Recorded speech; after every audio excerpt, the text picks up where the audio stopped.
We have a special guest here today, Dr. Nainen, right? Let me just read out from here, okay? He's actually a theoretical physicist, and he's been the president of the Hindustan Academy of Engineering and Applied Sciences of Bangalore University. And in theoretical physics, his expertise is quantum theory of the many-body problem. I couldn't have known that without reading this. Okay? But he's got this, okay? He's an expert in many things. But they say when you study science and when you get more educated, you have a tendency to move away from God because you're educated, but not him, right?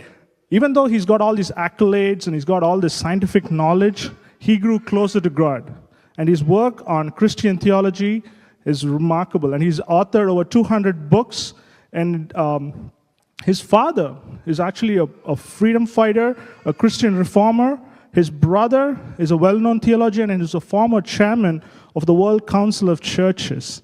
And it's a privilege to have Dr. Nainen with us today. And please join me in welcoming him up here to talk to us about our Indian Christian history. Let's welcome Dr. Nainen.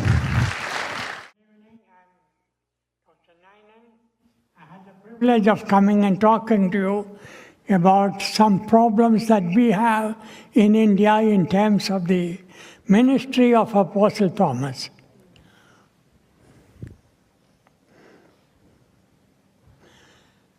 There are several opposition to Christian mission in India. A few of them I have mentioned here. One of them is that there is no documentation when St. Thomas came to India. It's just a myth. That's a normal thesis that is presented by the Hindu RSS people in the recent years. Second one is that Apostle Thomas could not have come to India because there is no travel methods which was available for him to come to India for that period.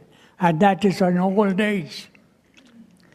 And the third one is that there were no Brahmins in Kerala until the 8th century AD. How could Apostle Thomas convert Brahmins to Christianity as teachers? We believe that my family claimed my descent from Shankarapuri, one of the 4 Brahmin families who were entrusted with the Bible teaching. And that is at least one person in our family will be committed completely to the church. And I'm going to deal with this. First, I'm going to approach, did Apostle Thomas visit India at all? I have one evidence for that. And this is seldom talked about. One of them is the Parakuti and Thondatan story. There is a Kshatriya family, a Nair family, which claims that there was in 2000 AD, something like that, 50, 60 AD, somebody came down to India and stayed with them. Stayed with them for 3 days. And his name, according to them, now their pronunciation is Thondatan. Our assumption is that he is Thomas. And during these 3 days of visit over there, one of the fathers in that family died. So Thomas laid hands on him and he was renewed in life. And when he was about to go, he gave 4 coins, silver coins, as a charge for the rent that he has been using that house. And that 4 coins are still available in that family. Today, it is owned by one Parakuti. Parakuti has got 4 coins, and this she claims to be given by Thondatan. And we were trying to find out what is this coin all about? The coin was actually looked into by a numismatic person in Jerusalem, and he has now assessed it as one of the coins at the time of Herod the king. You can see the pictures of the coins, that 4 coins, both sides of the 4 coins, and also the original coin of Herod is also on the top. If you can compare it, you can see that that's exactly the same coin. And this is the money that was paid as a tax to the temple. So the story goes that this money must have been the money that Judas received. And somehow, when the resurrection happened, Jesus took the money, and when Thomas was going away, he handed over these 30 pieces of silver into Thomas as an expense to going to India. And this is there in Act of Thomas. Now, we are sure that this is Herod's coin, and how did it come? If Thomas never visited, who visited? And how did that money come there? And this is absolute evidence that St. Thomas came to India. Now, the second problem, was the travel at that time to India impossible? Of course, this is a simple matter, because most people know what it is all about. Haven't you heard of Silk Road? Silk Road goes all the way from Greco-Roman area all the way down to China. And in between that, some small lanes are there which go to all our other countries as well. You can see the pictures of the yellow lines which shows the by train, by side roads of that, which goes over to Turkey and Iran and Pakistan and all those things. And that is one way that is possible. And you know how long was that? 4,350 miles long. And it is covered by the camel traffic. And I have shown that picture. It covers a large number of places. Wherever the mercantile people traveled, all over that area, in that part of the Europe and Asia, is fully covered by that. Thomas may have traveled along that side in about 40 AD when he came down to Taxila. Probably most of you may not know that Taxila is the first place where Thomas came, where the Gondophares was the Indo-Parthian king. He was one of the Magi's who went and visited Jesus in the temple in Jerusalem. Now there is another route, which of course is our route. This is a spice route. All the spices, cinnamon, cassia, cardamom, ginger, and all these things are grown in Kerala. In fact, my father's property was covered with all these things. His parents were actually traders in spices. And so he could have come anyway, either through the Silk Road or through the Spice Road. And he probably may have used both. In the second, when he arrived in Kerala, we are told that he came down by the sea. And actually, my research shows that Thomas came first in 40 AD in Taxila area. You have recently found a cross in Taxila. And when it was attacked by the Gupta Empire, Thomas left that country, and then on the way he had a shipwreck and reached the Socotra Island, which is part of Yemen, and where we have evidences for his staying in a cave. And then from after about 3.5 months of staying there, he came down to Kerala in AD 51. Now, on an average, about 120 ships per year were plying between the two ends of the spice route. So what we are now saying that in 62 AD, 3 AD, it was there.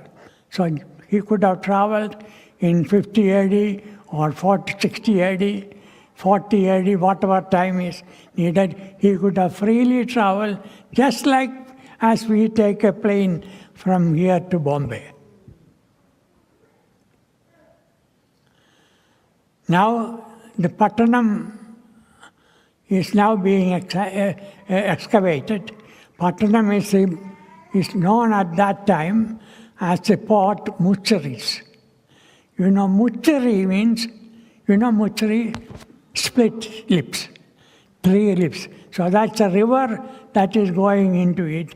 That is where Thomas actually landed.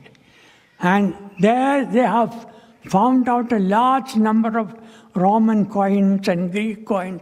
A large commerce was going on, and people actually lived in Mucheri for these purposes.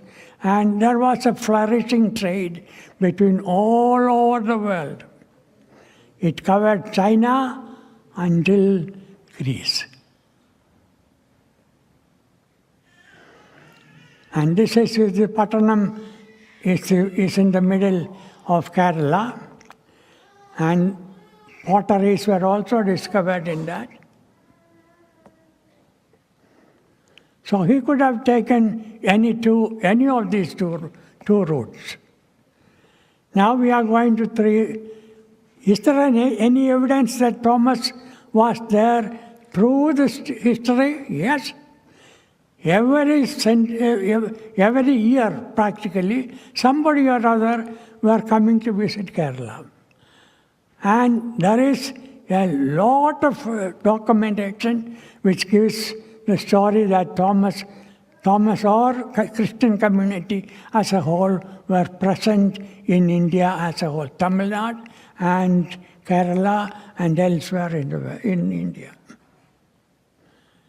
Now I am going to go through this because this is a very long list. I won't have time to cover all that. So this is the 2nd century to 378 AD. 389 AD until 410 AD. 420 to 594 AD. See, Socrates has actually written about St. Thomas. And in 190 AD, Pantheus from Alexandria came, and he visited Kalyan and saw a Syriac copy of the Matthew's Gospel in there. So which evidently shows that Christianity was at that time very popular. This is 180 AD. And then you can see all those lists. This is from 342 AD until 1292 AD. And 1292 to 15th century. Then AD 522 to this mixer until 1430. And notice that there is one special place there for King Alfred of England. He sent a sacrifice for Thomas in the Mylapore where he was entombed. In addition, there are copper plate grants in Kerala. We know that one of these copper plates, which was given in 372 AD, is actually in the Matama church.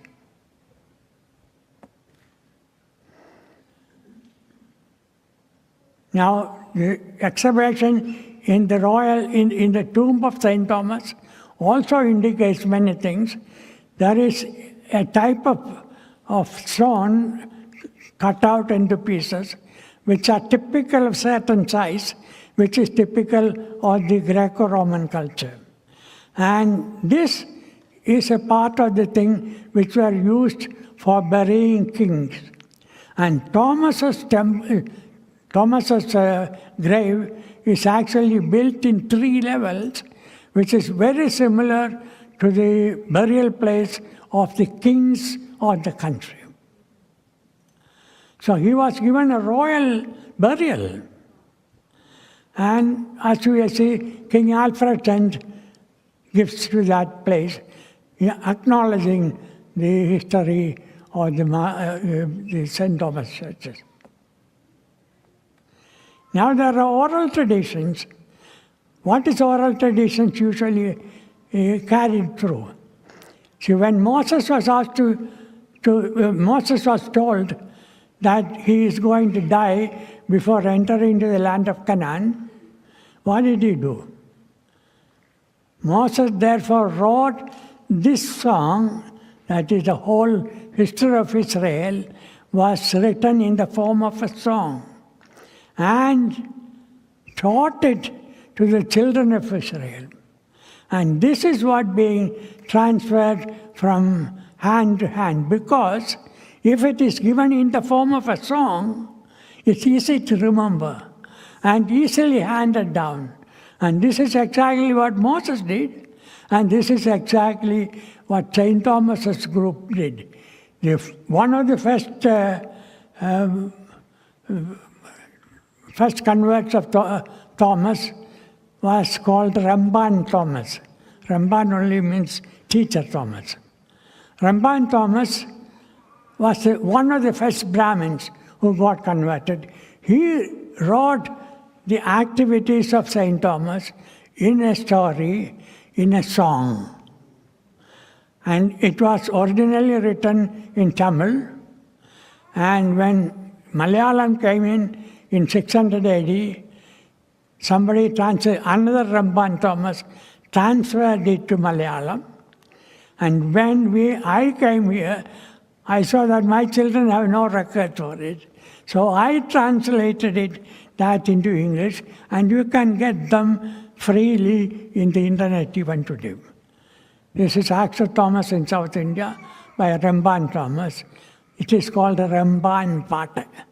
It's a long 400 lines of songs in which he tells where he worked, how many people converted, and so on. And this is again done in activities. One of them is the Margankali. Margankali is a dance. Our women dance around a St. Thomas cross and tell the story of St. Thomas. This is how it is transferred. There is another method. It is called the Veeradiyan Pata.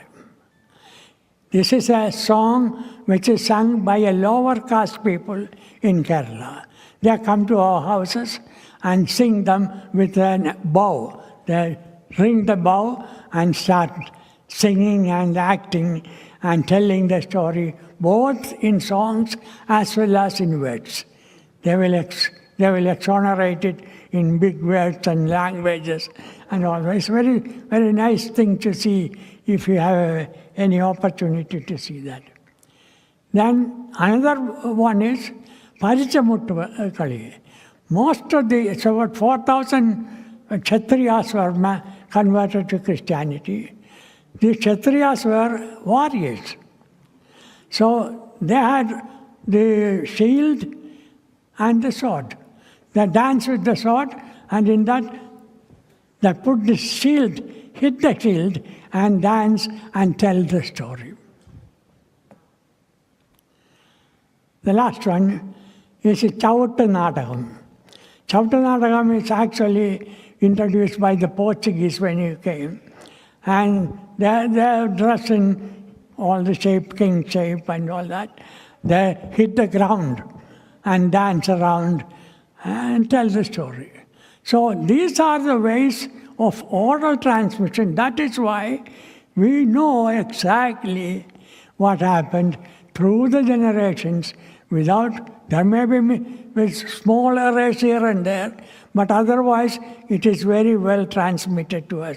We can 100% sure that this is all true. Now, another problem that is introduced is that there were no Brahmins in Kerala until the 8th century. I don't know when did that come. It's a recent argument. But it's absolute nonsense. If we look through the history of it, we arrive at a totally different story altogether. If that is true, how did Kerala came up into existence, you know? When Parshurama threw the axe, and it went from Gokarnam to Cape Comorin, and the land which was beneath the sea rose up. Then what did he do? He took the land, divided into 34 groups, and gave it to 34 Brahmin families. Where are the Brahmins? So did Parshurama came in the 8th century? When did he come? In fact, we have records that King Solomon had commercial dealings with Kerala even at that time, like peacock and coins of gold, mining, and all these things were very popular and common over there. So this cannot stand. But apart from that, I have been doing into the stories. There were Brahmins certainly in Tamil Nadu. In the Sangam literature time. So many of the poets of the Sangam area were actually Brahmins. So how can it be? It was not there in the 52 AD and 72 AD time. Of course they were there. And then apart from that, even if you look at the internet now, this is Namburi Website Trust. That clearly says that they were there from the 1st century AD. They themselves say that it is certain that they were there from 1st century AD. So, general analysis, if you take up all the, I've taken about 10 or 20 papers from the internet, and generally everybody agrees that it must be something between 2nd century BC and the 4th century AD. So it must have started from 2nd century AD. And Nambudhiris are special people, I agree. Nambudhiris are people who came by sea. In the North India, they came by the sea and they came by rowing. Nambu means rowing thing. So they came after coming out. So this must have happened at the time of Parshurama, whichever that day it is. So there is no question that we can argue against the Brahmin presence at that time of the period. Now, apart from that, the last evidence is this. When the Portuguese came, you know what was the dress of some of the Christians? Brahmin's dress. They had the kudumi, they had the kadikan, and they had a punul. And they didn't change it until about 1700, 1800. So, do you want any other evidence saying that? You have the pictures of a Brahmin family, Brahmin Christian family, painted in that 1500 time, is shown there.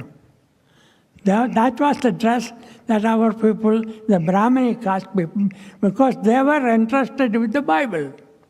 So they kept the tradition of teaching. And that is part of my family, is one of those things. And we put on this cotton pants only after coming.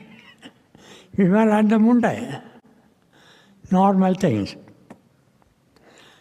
So apart from that, there is no argument whatsoever is possible to say that Thomas did not come. We have not only that he came, there was a long list of evidences of history that we can see. And until 1600, we know that they were Brahminic dress, and Brahmins took an active part in teaching the Bible.